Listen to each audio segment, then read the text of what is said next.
హుజూరాబాద్ నియోజకవర్గంలోని కోహీర్ జరాసంగం న్యాల్కల్ మండలంలో భూభారతి చట్టం అవగాహన సదస్సులో అదనపు కలెక్టర్ మాధురితో కలిసి కలెక్టర్ పాల్గొన్నారు. ఈ సందర్భంగా జిల్లా కలెక్టర్ క్రాంతి వల్లూరు మాట్లాడుతూ భూభారతి చట్టంతో రైతులకు చేకూరే ప్రయోజనాల గురించి కలెక్టర్ ఒక్కో అంశం వారీగా పవర్ పాయింట్ ప్రెజెంటేషన్ ద్వారా వివరించారు.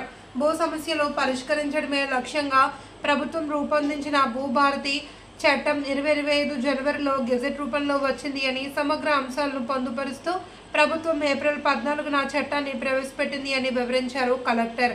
భూ సమస్యలు కలిగిన రైతులు ఏడాది కాలంలోపు భూభారతి పోర్టల్ ద్వారా దరఖాస్తులు చేసుకోవాలి అని సూచించారు. భూభారతి చట్టం ప్రకారం భూ సంబంధిత సమస్యలను నిర్దిష్ట గడువులోపు పరిష్కరించడం జరుగుతుంది అని కలెక్టర్ తెలిపారు. సెట్విన్ చైర్మన్ గిరిధర్ రెడ్డి మాట్లాడుతూ ప్రజాప్రభుత్వం రైతుల గురించి ఆలోచన చేస్తూ రైతు ప్రయోజనాలను కాపాడుతుందన్నారు. భూభారతి చట్టంతో రైతులకు చాలా ప్రయోజనం కలుగుతుంది అని, ఈ అవకాశం సద్వినియోగం చేసుకోవాలన్నారు. ఈ సదస్సులో ఆర్డీఓ రామరెడ్డి, తహసీల్దార్ బాలశంకర్, స్థానిక అధికారులు, రైతులు పాల్గొన్నారు. తీర్చలేకపోతున్న ఈ సిస్టమ్ ని మార్చి కొత్త సిస్టమ్ ని తీసుకురావాలని ఒక ఉద్దేశంతో భూభారతి చట్టాన్ని తీసుకురావడం జరిగింది. మరి ఈ చట్టం యొక్క రూపకల్పనలో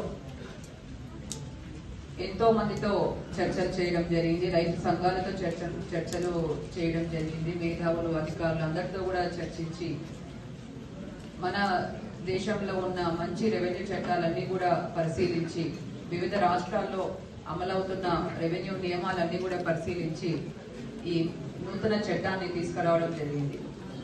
మరి ఈ చట్టమే తీసుకురావడమే కాదు, దానికి సంబంధించిన నియమాలు, నిబంధనలు కూడా 3 నెలల్లోగానే అన్ని కూడా తీసుకొచ్చి మన ముందు ప్రవేశపెట్టడం జరిగింది. మరి ఈ చట్టంలో ముఖ్య అంశాలు ఏంటి?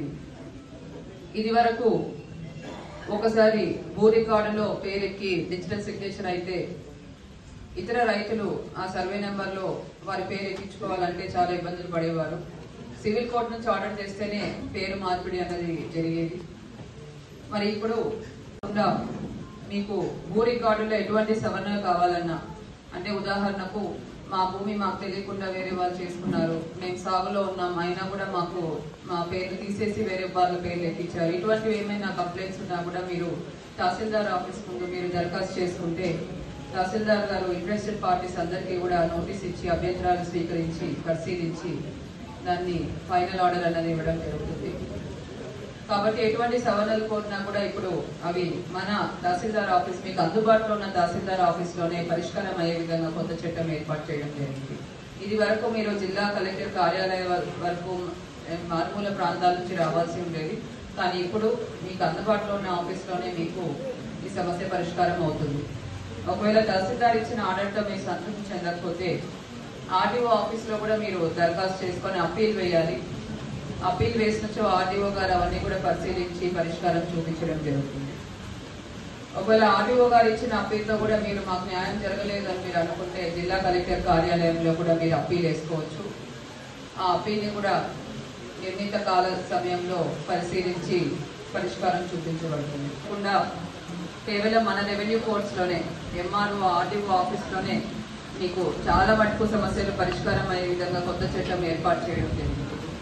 ప్రతి సమస్య కూడా ఒక కాల పరిమితి ఇవ్వడం జరిగింది. 30 రోజులు, 60 రోజులు, 90 రోజుల్లో అన్ని సమస్యలు కూడా పరిష్కారం అయ్యే విధంగా ఏర్పాటు చేయడం జరిగింది.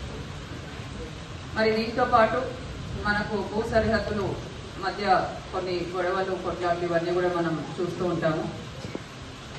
ఎప్పుడైనా సర్వేకి అప్లికేషన్ పెట్టుకుంటే సర్వేయర్ వచ్చి మేము బయట సర్వే నెంబరే చేస్తాం కానీ లోపల మేము సబ్ డివిజన్స్కి మేము సర్వే చేయలేమని చెప్తుంటారు. దాంతో ఆ సమస్యలు ఆ విధంగానే పరిష్కారం కాకుండా ఉండిపోయేవి. బట్ ఇప్పుడు కొత్త చట్టంలో ప్రతి భూ కమతానికి కూడా ఒక జత చేర్చి పట్ట పాస్బుక్ ఇవ్వడం జరుగుతుంది. జియో కోఆర్డినేట్స్ అంటే లాటిట్యూడ్, లాంగిట్యూడ్స్ కూడా ఫిక్స్ చేయడం జరుగుతుంది. ఈ విధంగా చేయడం వల్ల ప్రతి రైతుకి కూడా వారి భూమి ఎక్కడ ఉందో తెలుస్తుంది.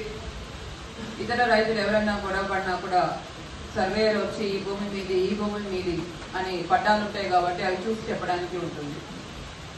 కాబట్టి భూ సమస్యలు అన్నిటికీ కూడా శాశ్వత పరిష్కారం ఇచ్చే విధంగా కొత్త రెవెన్యూ చట్టం ఏర్పాటు చేశారు. దీంట్లో ఉచిత న్యాయ సేవ పేద ప్రజలకు, మహిళలకు, షెడ్యూల్ కులాలకు, షెడ్యూల్ తెగలకు కూడా ఉచిత న్యాయ సేవ ఇచ్చే విధంగా కూడా ఈ మన చట్టంలో ఏర్పాటు చేయడం జరిగింది. నిషేధిత జాబితాలో ఏవైనా పట్టదారు పాస్బుక్స్ ఎవరైనా పొందితే అవి సిసిఎల్ఏ గారు సరి చేయడానికి కూడా దీంట్లో అవకాశం ఇవ్వడం జరిగింది. కాబట్టి కొత్త చట్టం రైతులకు మేలు చేయాలని, రైతులకు వారి భూ హక్కులు త్వరగా అందించాలని, పట్టదారు పాస్బుక్స్ సాగు చేసే రైతుకే అందించాలనే మంచి ఉద్దేశంతో ఈ కొత్త చట్టం మన గౌరవ ముఖ్యమంత్రి గారు శ్రీ రేవంత్ రెడ్డి గారు, గౌరవ రెవెన్యూ శాఖ మంత్రులు శ్రీ పొంగులేటి శ్రీనివాస్ రెడ్డి గారు తీసుకురావడం జరిగింది. మరి ఈ చట్టాన్ని అందరూ కూడా సద్వినియోగం చేసుకోవాలి. రెవెన్యూ యంత్రాంగం అంతా కూడా గ్రామాల్లో ఉన్న రైతులకు, ప్రజలకు ఈ భూభారతి చట్టం మీద అవగాహన తీసుకురావాలి. పోస్టర్స్, పాంప్లెట్స్ అందుబాటులోకి తీసుకురావాలి. అలానే భూ సమస్యలతో మన ముందుకు వచ్చినప్పుడు తప్పకుండా అవి త్వరగా పరిష్కరించాలి. ఫీల్డ్ ఎంక్వైరీ చేసుకొని రెవెన్యూ రికార్డ్స్ అన్ని కూడా పరిశీలించి వారి భూ హక్కులు త్వరగా వచ్చే విధంగా కూడా రెవెన్యూ యంత్రాంగం అంతా కూడా నిరంతరం కృషి చేయాలని కోరుతూ నేను ఈ సభ ఆర్గనైజ్ చేసిన వారందరికీ కూడా ధన్యవాదాలు తెలియజేస్తూ ముగిస్తున్నాను.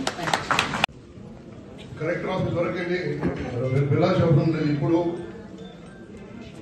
తహసీల్దార్ దగ్గర మన సమస్య పరిష్కారం అవుతుంది. ఇక్కడ ఖాళీలలో ఆర్డీఓ గారి దగ్గరికి, తర్వాత కలెక్టర్ గారి దగ్గరికి వస్తుంది. దీనికి కూడా కాల పరిమితి విధించడం జరిగింది. 30 రోజులు, 60 రోజులు, 90 రోజుల్లో మన సమస్య పరిష్కరించాలని ముఖ్యమంత్రి గారు భావించి ఈ చట్టం చేయడం జరిగింది. ఈ చట్టాన్ని నాయకుల ప్రజలందరూ